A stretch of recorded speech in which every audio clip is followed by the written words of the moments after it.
Bismillahirrahmanirrahim. Al-Fatihatu bil qabul wa tamami kulli usul wa ma'mul ila hadrati Rasul sallallahu alaihi wa alihi wasallam. A'udzu billahi minasyaitonir rajim. Bismillahirrahmanirrahim. Alhamdulillahi rabbil alamin. Arrahmanir rahim. Maliki yaumiddin. Iyyaka na'budu wa iyyaka nasta'in. Ihdinas siratal mustaqim. Siratal ladzina an'amta 'alaihim ghairil maghdubi 'alaihim waladdallin. Amin. Alhamdulillah, nahmadullah subhanahu wa ta'ala, nasta'inuhu wa nastaghfiruh, wa na'udzu billahi min syururi anfusina min sayyiati a'malina, may yahdihillahu fala mudilla lahu wa may yudlil fala hadiya lahu. Wa sallallahu ala sayyidina Muhammad wa ala alihi wa ashabihi wa man walah. Alhamdulillah. Assalamualaikum warahmatullahi wabarakatuh. Hari ini kita akan menyambung pembacaan bagi kitab Ayyuhal Walad, nasihat yang ketiga. Ayyuhal Walad merupakan kitab karangan Imam Al-Ghazali. Yang berada di tangan saya ini merupakan terjemahan daripada Syekh Fahmi Zamzam. Hari ini saya akan sertakan sekali dengan teks. Tuan-tuan dan puan-puan boleh baca bersama-sama saya. Saya akan paparkan di skrin. Jadi jika tuan-tuan dan puan-puan tidak mempunyai kitab ini, tidak ada masalah, boleh rujuk kepada skrin selepas ini. Nasihat ketiga. Ilmu itu tidak bermanfaat kecuali bila sudah diamalkan. Wahai anakku yang tercinta, janganlah engkau jadi orang yang muflis pada amalnya, dan janganlah engkau jadikan dirimu itu kosong daripada perkara yang berfaedah, dan yakinlah bahawasanya semata-mata ilmu itu belum dapat menjamin keselamatanmu di akhirat kelak.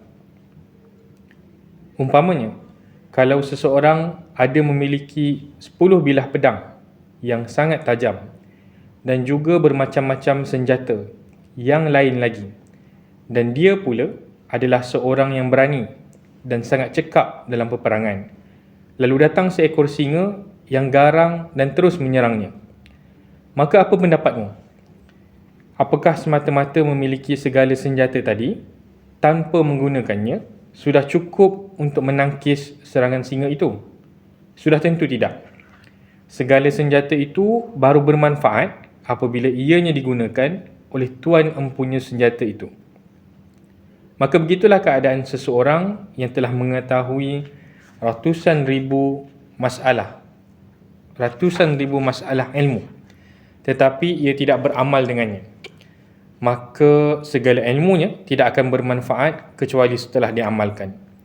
Sama pula keadaannya dengan seorang yang diserang sakit demam panas dan sakit kuning, yang biasanya ia dinasihatkan meminum ubat sakanjabin dan kashkab, maka tidak akan hasil sembuhannya kecuali dengan minum ubat tersebut. Kalau ikutkan dalam nota kaki yang disertakan oleh Syekh Fahmi Zamzam, kashkab ini ialah sejenis ubat-ubatan yang merupakan campuran daripada cuka dan madu atau apa jua yang manis dicampurkan dengan masam. Tapi berdasarkan pembacaan dan juga kajian saya yang lain, penjelasan ini, ubat-ubatan yang campuran cuka dan madu atau apa jua yang manis dicampurkan dengan yang masam ini, sebenarnya merujuk kepada sakanjabin. Jadi sakanjabin ini ataupun nama lain dia dalam bidang perubatan adalah oxymel. Kalau tuan-tuan dan puan-puan cari di dalam Google, boleh cari OXYMEL, oxymel. Dan dulu kita ada tak silap saya, Klasika Media ada menjual sebuah kitab yang berkaitan dengan perubatan Ibnu Sina, dan dalam masa yang sama mereka jualkan sekali buku tu dengan air oxymel. Jadi sesiapa yang berminat untuk mendapatkan air oxymel ni boleh beli kitab tersebut dan boleh rasa bagaimana rasa sakanjabin. Manakala kashkab ini lebih common dengan kita. Kalau ikutkan dalam sejarahnya, kashkab ini lebih merujuk kepada lemonade, kan? Jadi air lemonade ini bukanlah sekarang ni baru kita dapat dengar air apa? Air detox kan. Kita dulu dengar air detox campur lemon dan sebagainya. Zaman dahulu dah ada. Kita ada Cash Cup. Cumanya kalau versi yang Arab sebelum lemonade, dia adalah campuran daripada barley yang kita rasakan ditapai, kemudian dicampurkan dengan pudina, dicampurkan juga dengan lada hitam, kemudian dicampurkan juga dengan daun pohon ru. Kalau pohon ru ni RUE kan, perempuan dan perempuan boleh tengok macam mana bentuk pohon ru ni, dan itu akan dijadikan sebagai minuman. Baik, menyentuh balik beberapa perenggan awal yang Imam Al-Ghazali sebutkan di dalam nasihat yang ketiga ini. Kalau kita lihat daripada awal, Imam Al-Ghazali menyentuh, janganlah engkau jadi orang yang muflis pada amalnya, dan janganlah engkau jadikan dirimu itu kosong daripada perkara yang berfaedah, dan yakinlah bahawasanya semata-mata ilmu belum tentu dapat menjamin keselamatanmu di akhirat kelak. Inilah yang menjadi dilema ataupun yang menjadi, kita katakan, satu masalah kepada orang yang menuntut ilmu. Belum tentu dia itu mampu untuk mengamalkan apa yang diketahuinya, meskipun dia itu berjaya menyebar luaskan kepada orang ramai, kan? Tetapi belum tentu dia itu dapat mengamalkan ilmunya, khususnya yang berkaitan dengan ilmu akhirat, kan?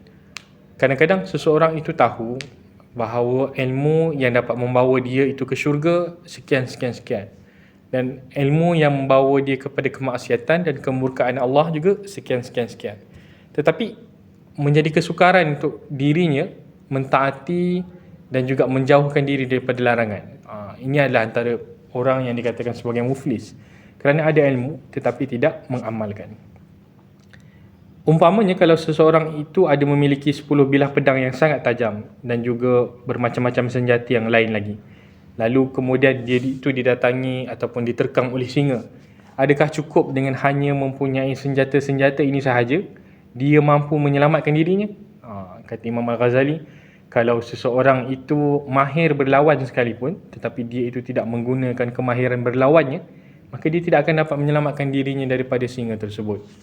Ini adalah, kita katakan, tragedi, ataupun kita katakan satu kerugian, kan, kepada orang yang berilmu dan tidak menggunakan ilmunya. Namun jangan pula kita salah faham, ini bukanlah satu discouragement ataupun satu dimotivasi, kan? Bukan satu perkara yang seharusnya mematikan semangat kita untuk menuntut ilmu, kan? Apabila Imam Al-Ghazali menyebut sebegini, tidaklah pula ulama ataupun mereka yang menjadi anak-anak muridnya itu merupakan orang yang malas menuntut ilmu, kan? Tidaklah pula mereka itu rajin beramal ibadah semata-mata. Kalau kita tengok seorang ulama yang terkenal, Al-Jahiz, beliau terkenal kerana meninggal ditimpa oleh koleksi buku, kan? Mereka dikatakan bahawa jasad beliau, jenazah beliau dijumpai dalam timbunan buku disebabkan bukunya yang terlalu banyak.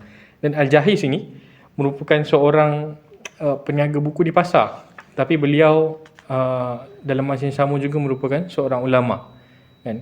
Dan nak menunjukkan kecintaannya kepada ilmu itu, sampaikan dia itu mati ditimbus oleh buku, kan? Kalau selama ini kita rasakan koleksi buku kita ini sudah terlalu banyak, ataupun koleksi buku kita ini sudah pelbagai, maka koleksi buku Al-Jahiz lebih banyak lagi, kan? Kalau sebelum ini kita pernah tengok koleksi buku koleksi perpustakaan A. Samad Said, kan? Kalau nak tengok, boleh tengok pada page Facebook anak dia, Helmi Samad, kan? Buku-buku yang berada di dalam kita katakan perpustakaan A. Samad Said ini boleh katakan memenuhi hampir 90% ruang yang ada. Jadi kalau dia nak membaca pun, dia membaca dikelilingi oleh buku, dan kalau dia nak buat kerja pun, kerjanya itu di atas buku. Kita juga ada tengok library milik Umberto Eco, seorang sastrawan barat. Kalau tuan-tuan dan puan tengok di YouTube, kita akan dapat lihat bahawa perpustakaan Umberto Eco ni sangat tersusun, sangat cantik, dan dalam masa yang sama menimbulkan semangat yang tinggi kepada kita untuk memiliki buku. Dan ini semua bukanlah satu, kita katakan, perkara yang seharusnya mematikan semangat kita untuk menuntut ilmu.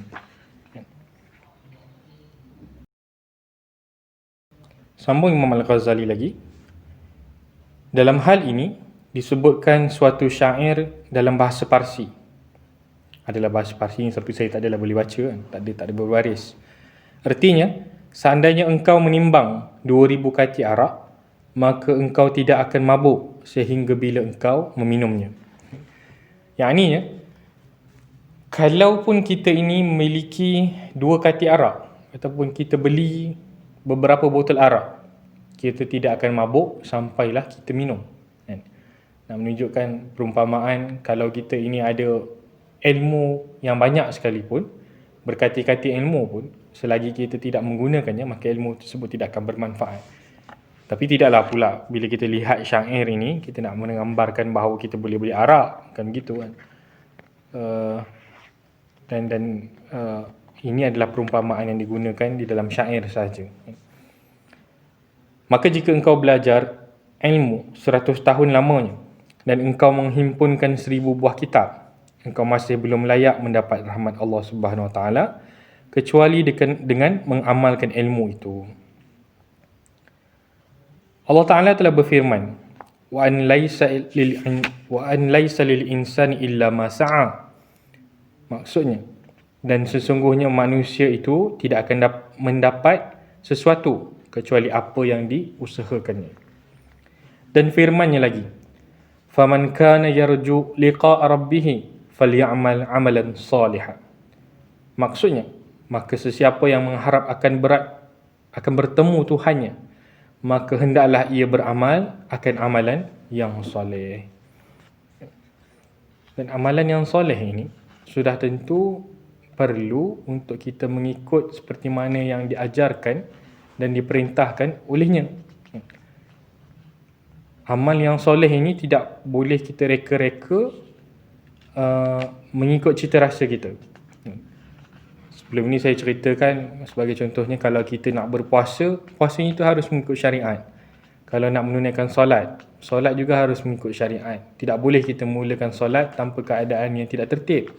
Mulakan dengan sujud, kemudian baru takbiratul ihram, rukuk, sujud balik, kemudian tiba-tiba kita rukuk semula. Walhal dalam rukun solat itu, salah satu daripadanya adalah tertib. Begitu juga dengan berzikir, dengan amalan-amalan soleh yang lain seperti memberi sedekah.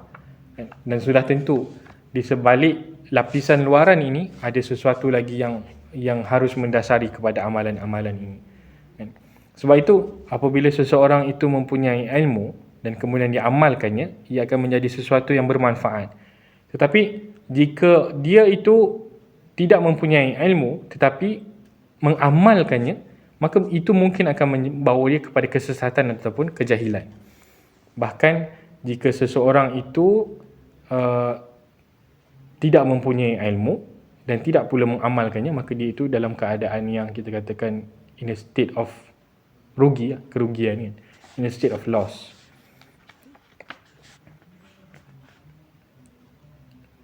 Dan firman-Nya lagi, jazaa'an bima kanu yaksibun. Maksudnya, balasan yang diberikan kepada mereka itu adalah sebagai balasan bagi amal yang telah mereka lakukan. Ada satu perbahasan yang menarik mengenai hukum karma. Kita pernah dengar lagu hukum karma kan?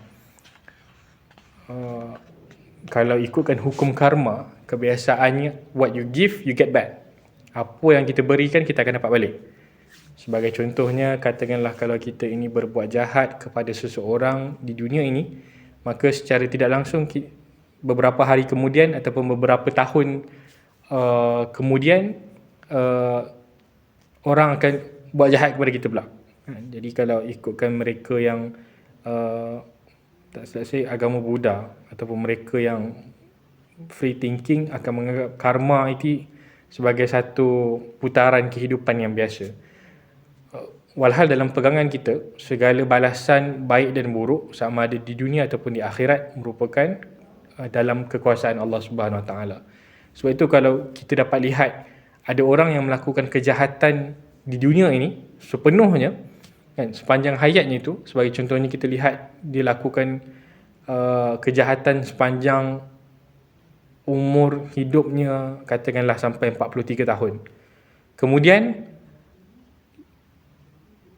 ditakdirkan Allah Subhanahu Wa Taala selepas umurnya 43 tahun itu dia bertaubat, kan? Dan dia pun meninggal pada usia 45 tahun, kan? Jadi kalau ikutkan peraturan hukum karma, kejahatan yang sedemikian banyak itu mana mungkin dapat dikalahkan oleh timbangan amalan kebaikan yang sekadar 2 tahun tadi, kan? Kalau ikut hukum karma, an eye for an eye, kan? Ini satu kesalahan harus dibalas dengan satu kesalahan, kan? Maknanya kalau dia itu mencuri daripada 100 orang, maka dia harus menerima balasan sebanyak daripada 100 orang juga, kan? Dan kalau apa-apa yang malang berlaku dalam kehidupannya itu adalah akibat daripada perbuatan jahat ni juga.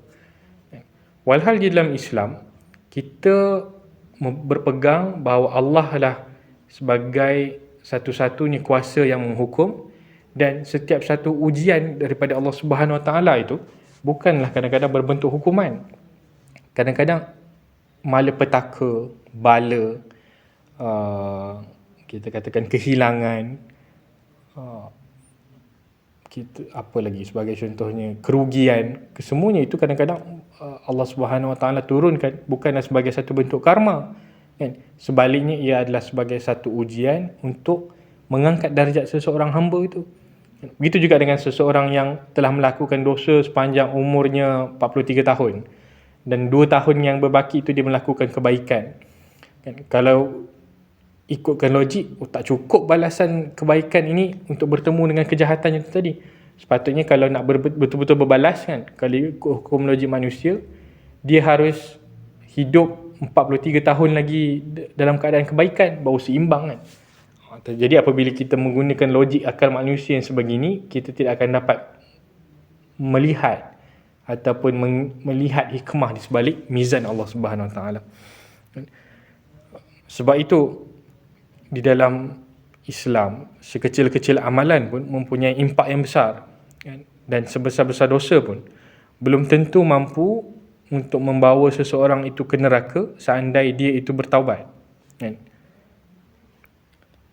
Dan firman Allah lagi, innal ladzina amanu wa amilus solihati kanat lahum jannatul firdausi nuzula khalidina fiha la yabghuna anha hiwala. Sesungguhnya orang-orang yang beriman dan beramal soleh adalah syurga Jannatul Firdaus itu sebagai tempat tinggal mereka. Mereka kekal di dalamnya dan mereka sudah tidak mahu lagi mencari tempat lain daripadanya sebagai gantinya. Dan ini Allah nak tunjukkan bahawa balasan kepada amalan yang soleh itu ganjarannya besar, kan? Amalan soleh di dunia ini tujuannya adalah untuk kita jadikan sebagai bekalan untuk kita hidup di negeri yang abadi. Negeri yang abadi ini adalah akhirat. Dunia ini hanya sementara. Dan kalau ikut cerita roh, kan, kalau tuan-tuan dan puan-puan tonton filem Roh, watak Jun Lojong yang menjadi setan dalam cerita Roh ini, dia kata dunia ini sementara, kan? Kesementaraan ini kami punya, kan? Dia kata syaitan, dialog itu adalah dialog syaitan. Dunia ini sementara, kesementaraan ini adalah milik dunia dan juga godaan dan ujian di dalamnya. Satu filem yang menarik saya rasa untuk ditonton. Jadi bekalan kita di dunia ini, atau amalan kita di dunia ini tidak semestinya akan dibalas segera, kan? Sebab itu seseorang yang melakukan kebaikan, kan, kalau dia mengharapkan balasan di dunia ini, belum tentu dia dapat, kan? Sebab setiap satu amalan solehnya itu menjadi bekalan untuk dia hidup di akhirat nanti, dan di situlah dia akan dapat bersenang lenang. Kan dunia ini penjara bagi orang mukmin kan? Sebab di sini dia merasakan bahawa ini bukan tempatnya. Ini bukan tempat dia sepatutnya berada. This is not where he belongs. Dan dia senantiasa merasa resah jika dia tidak memperbanyakkan amalannya untuk hidup di negeri yang abadi, yang di akhirat nanti. Pendek kata, amalan soleh kita ini seperti mana kita menanam padi, dan hasilnya cuma dapat kita tuai, berasnya itu cuma dapat kita nikmati di akhirat nanti. Sama juga seperti mana apabila kita menanam pohon di dunia ini, buahnya itu kita dapat nikmati di akhirat nanti. Dan firman Allah Subhanahu Wa Taala lagi, illa man taba wa amana wa amila amalan salihah. Maksudnya, kecuali, artinya tidak masuk neraka orang yang bertaubat dan beriman serta beramal dengan amal yang soleh.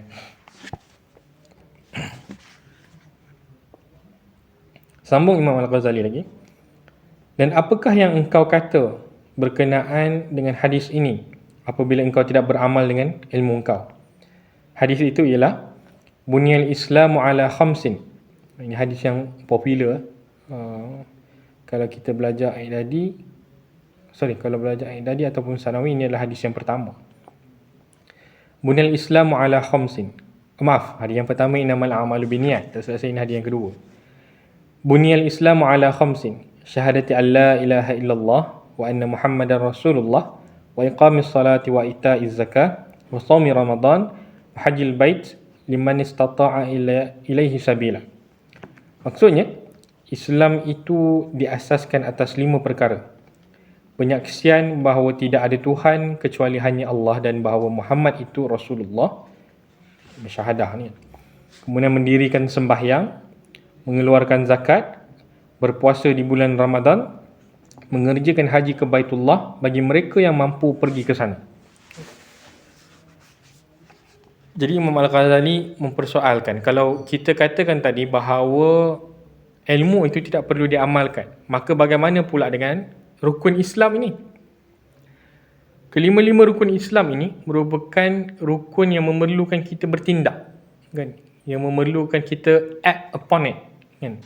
Bertindak ke atasnya, kan? Syahadah memerlukan tindakan kerana kita akan mengungkapkannya dengan lisan. Dan ramai orang lupa bahawa tindakan, lidah juga merupakan satu bentuk tindakan. An act of a tongue is also an act. Sebab ramai orang berfikir bahawa tindakan ataupun amalan ini khusus berkaitan dengan anggota badan yang lain. Ramai orang ingat bahawa worshipping is an act of limb. Bahawa penyerahan diri ataupun penyembahan diri kepada Allah Subhanahu Wa Taala itu adalah amalan anggota badan yang selain daripada lidah. Walhal lidah inilah antara anggota badan yang paling bertanggungjawab, kan, ke atas diri manusia. Kerana dengan lidah seseorang itu boleh masuk ke dalam neraka. Dengan lidah sahaja. Dan dengan lidah juga seseorang itu boleh masuk ke dalam syurga, kan. Dan timbangan bagi amalan yang dilakukan oleh lidah ini dalam sesetengah keadaan lebih berat berbanding dengan amal yang dilakukan oleh tangan. Ya. Sebab itu begitu banyak sekali kejahatan-kejahatan yang dihasilkan oleh lidah ditegur oleh Allah Subhanahu Wa Taala dan juga Nabi Muhammad sallallahu alaihi wasallam. Kita ada fitnah, kemudian kita ada orang kata menghina, kan. Kita ada sarsarah, dan dikisahkan bila sebut mengenai sarsarah ini, kalau kita nak terjemahkan secara loose, lebih kurang macam gosip. Dan pernah wujud satu perbahasan di dalam mazhab Maliki dalam mereka menentukan hukum kopi. Jadi minuman kopi ni, tuan-tuan dan puan-puan, kalau ikutkan dalam bahasa Arab dia, qahwah pada zaman dahulu juga merujuk kepada wine. Jadi ulama mazhab Maliki bila mereka nak menentukan hukum qahwah ini, yang buah kopi yang dihasilkan daripada pokok bun ni, mereka berbahas adakah kopi ini haram untuk dikonsum ataupun diminum oleh orang Islam ataupun dibenarkan, kan? Jadi pertimbangan mereka itu dilakukan.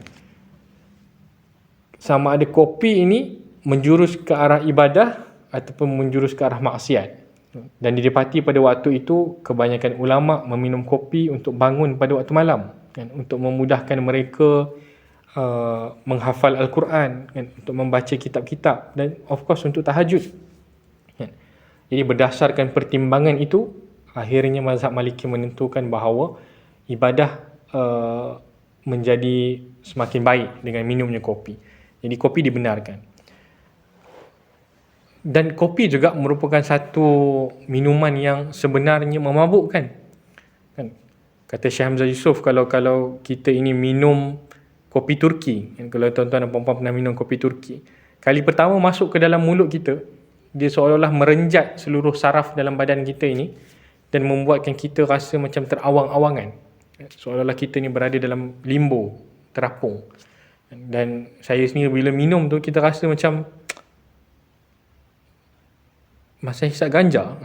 Bila kita minum dan kemudian kita tengok orang sekeliling kita, seolah-olah mereka itu bergerak perlahan, kerana kandungan kopi yang kuat dan kerana cara penyediaannya yang kita katakan unik, kan? Belum lagi masuk kopi daripada negara-negara lain, kan? Ada pelbagai jenis kaedah penyediaan yang kadang-kadang kita pun tak faham bagaimana mereka sediakan, tapi sedap, kan? Dan berbalik kepada perbahasan mazhab Malik tadi, kopi akhirnya dibenarkan, kan? Sebab dia membawa kepada ibadah. Tetapi salah satu inti perbahasan ni, kalau kopi ni membawa kepada sarsarah, kan? Kerana wujud juga mereka yang berjaga malam, kan? Yang minum kopi berjaga malam untuk bersembang, kan? Jadi kopi ni kalaulah majoriti ataupun kecenderungan umat Islam pada waktu itu banyak cenderung kepada sarsarah, yang ini bergosip ataupun sembang-sembang kosong lantaran mereka itu minum kopi, maka kopi itu dijatuhkan hukum haram. Tapi akhirnya bila tengok keadaan pada waktu tu, ramai orang yang kuat beribadah kerana minum kopi, jadi kopi itu dibenarkan. Dan kalau kita tengok zaman sekarang ni, budaya minum kopi dekat kedai warung, kan? Di warung makan ataupun kedai kopi, kadang-kadang kita dapat lihat orang minum kopi dengan tujuan bersembang-sembang yang kosong, bersembang-sembang politik, ataupun ada juga yang menghabiskan masanya dengan minum kopi sehingga lupa akan waktu kerjanya, kan? Saya rasa kalau mazhab Malik itu dibuat pada waktu sekarang ni, mungkin kopi ini dijatuhkan hukum haram, kan? Sebab sarsarah, kan? Kebanyakan orang bergosip dan bersembang kosong disebabkan oleh kopi, kan? Salah satu dosa lidah dosa yang dihasilkan oleh lidah, kan? Kalau kita nak tengok betapa beratnya pertimbangan tentang lidah ni tadi, kan? Tapi apa pun tak adalah bermakna saya katakan sekarang ni kopi haram, tidak, kan? Kita katakan apa pun benda yang ada di tangan kita yang menentukan baik buruk ni, kan? Sebagai contoh macam tadilah, kalau kita ini ada pisau itu digunakan untuk bunuh orang, maka pisau itu menjadi sesuatu yang tidak bermanfaat, sesuatu yang berbahaya. Tapi kalau kita gunakan untuk potong buah, untuk potong siang ikan, untuk potong sayur, maka dia menjadi sesuatu yang bermanfaat. Begitu juga dengan kopi. Kalau dia digunakan untuk sarsarah ataupun bergosip, bersembang kosong, khususnya kepada kita yang duduk dekat masjid ni, kalau minum kopi untuk bersembang kosong, buang masa waktu kerja, saya rasa ini sesuatu yang perlukan penilaian semula. Tetapi kalau kopi ni mampu meningkatkan ibadah kita, maka mengapa tidak kita konsum kopi dengan lebih banyak. Dan perbuatan-perbuatan yang lain seperti menunaikan solat, menunaikan zakat, berpuasa Ramadan dan mengerjakan haji, ini semua adalah tindakan-tindakan yang jelas dilakukan oleh anggota fizikal dan zahir. Maka iman itu ialah perkataan dengan dengan lidah. Al-iman qawlu bil lisan, membenarkan dengan hati, tasdiqu bil jinan. Kalau dalam bahasa Arab, dalam ayuhal walad ini, Imam Al-Ghazali menterjemahkan iman itu sebagai qawlu bil lisan wa tasdiqu bil jinan, kan? Sama juga wa tasdiqu bil qalb, kan? Membenarkan dengan hati. dan beramal dengan anggota. Wa amalu bil arkan, ataupun kalau ikutkan dalam ayat al-walad, wa amalu bil arkan, ataupun kalau dalam bahasa kalau dalam istilah yang lain, wa amalu bil jawarih. Dan dalil yang menuntut kita supaya beramal itu sangat banyak sekali, sehingga tidak dapat dihitung banyaknya. Dan walaupun seseorang hamba itu masuk syurga hanya dengan rahmat dan kemurahan Allah Subhanahu Wa Taala, namun rahmat dan kemurahannya itu didapatkan setelah seseorang hamba itu mempersiapkan diri dengan ketaatan dan ibadah. Kerana rahmat Allah itu dekat kepada hamba-hambanya yang berbuat baik. Seandainya ada orang yang berkata masuk syurga itu hanya dengan semata-mata beriman, nota kaki daripada Syekh Fahmi Zamzam, inilah i'tikad ahli sunnah wal jamaah. Maka kami menjawab, memang begitu, tetapi bilakah seseorang itu dapat sampai ke sana dengan selamat, yakni masuk syurga, dan berapa banyak kehalangan dan ujian yang besar-besar yang mesti dilaluinya sebelum sampai ke sana. Maka ujian pertama yang mesti dilaluinya ialah ujian iman itu sendiri. Apakah ia pasti selamat daripada tercabut iman sehingga ke akhir hayatnya? Dan apabila ia telah mati dalam keadaan beriman, maka apakah telah pasti pula bahawa dia tidak muflis atau rugi? Pernyataan ini mengingatkan saya kepada satu kisah Imam An-Nawawi. Sewaktu beliau dalam keadaan sakaratul maut, beliau didatangi oleh syaitan, dan syaitan hadir menyerah diri kepada Imam An-Nawawi. Dia kata, wahai Imam, sesungguhnya engkau adalah seorang imam yang hebat. Segala usaha engkau sewaktu engkau hidup dahulu telah berjaya menundukkan kami, telah berjaya menguatkan keimanan manusia, dan mereka itu berjaya menundukkan kami daripada melemahkan mereka. Jadi kami letak bendera putih, kan. Imam An-Nawawi, kan, beliau bukanlah seorang imam yang biasa-biasa, kan. Kalau sebelum ni saya ada cerita, perkataan imam ini bukan merujuk kepada imam masjid, kan. Bila sebagai contoh kita sebut Imam Asy-Syafi'i, kan, Imam Al-Ghazali, kan, imam-imam mazhab yang lain, kemudian imam-imam dalam pelbagai bidang yang lain, mereka ini bukanlah imam di masjid. Of course ada yang jadi imam di masjid, tetapi imam itu sendiri tidak merujuk kepada perbuatan seseorang itu membimbing solat. Dia merujuk kepada bahawa ulama ini mereka membimbing umat, kan? Bukan sekadar dengan ilmu mereka, tetapi dengan teladan dan juga amalannya. Jadi Imam An-Nawawi seorang yang hebat. Lantaran mendengarkan syaitan berkata begitu, dia pun bingkas bangun dan marah kepada syaitan. Hang tipu, kan? Kalau aku menyerah kepada hang sekarang, maknanya aku kalah. Kalau aku bersetuju dengan hang sekarang, maknanya aku kalah.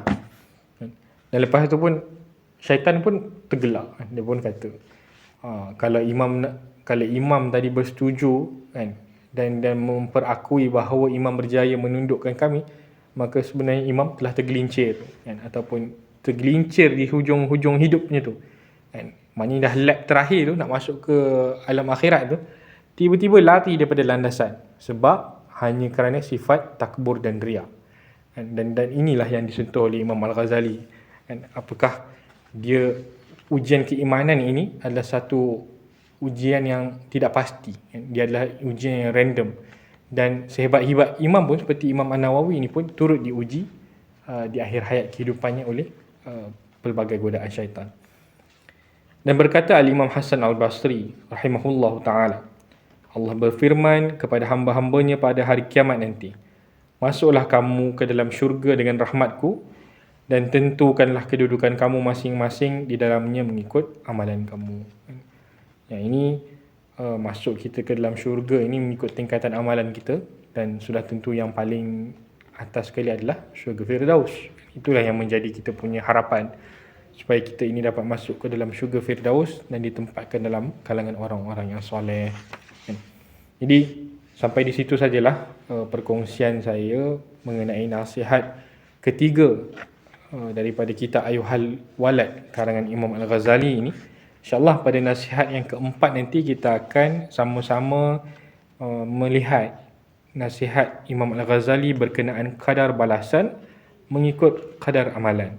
Ini nanti, kalau tadi kita duk bincang pasal hukum karma kan, nanti kita akan tengok adakah hukum karma ini kadarnya itu sama seperti mana yang dikatakan oleh Imam Al-Ghazali. Jadi tuan-tuan dan puan-puan, saya mohon maaf di atas sebarang kesilapan, sama ada salah laku ataupun tutur kata, bahkan jika ada kesalahan dan kekeliruan di dalam penyampaian saya, khususnya dalam membincangkan dan berkongsi mengenai khazanah Imam Al-Ghazali ini, saya amat mengalu-alukan sebarang teguran dan juga pembetulan, kerana ini adalah satu proses kita sama-sama belajar. Kalau dalam majlis ilmu ini biasanya kita ada dua. Pertama, kita ada ta'lim kan? Ta'lim ini biasanya kita belajar sesuatu yang kita tidak tahu, dan kemudian kita ada pula tazkir ataupun tazkirah, dia lebih kepada dalam bentuk peringatan. Jadi saya mengambil maklum bahawa beradanya saya di sini lebih kepada majlis tazkir kan? Khusus untuk kita memperingatkan diri sendiri terlebih dahulu dan juga diri orang lain kan? Semoga dengan itu kita akan senantiasa berada di dalam keadaan yang memperingati Allah Subhanahu Wa Taala, so that we may always be in remembrance of God kan? Supaya kita ini tidak tergelincir ataupun tidak lari daripada mengingati Allah Subhanahu Wa Taala walaupun satu saat kan? Semoga itulah yang dapat kita capai dalam kehidupan ini. Saya mohon maaf sekali lagi di atas sebarang salah dan silap. Mari kita tutup majlis dengan tasbih kafarah dan suratul Asr.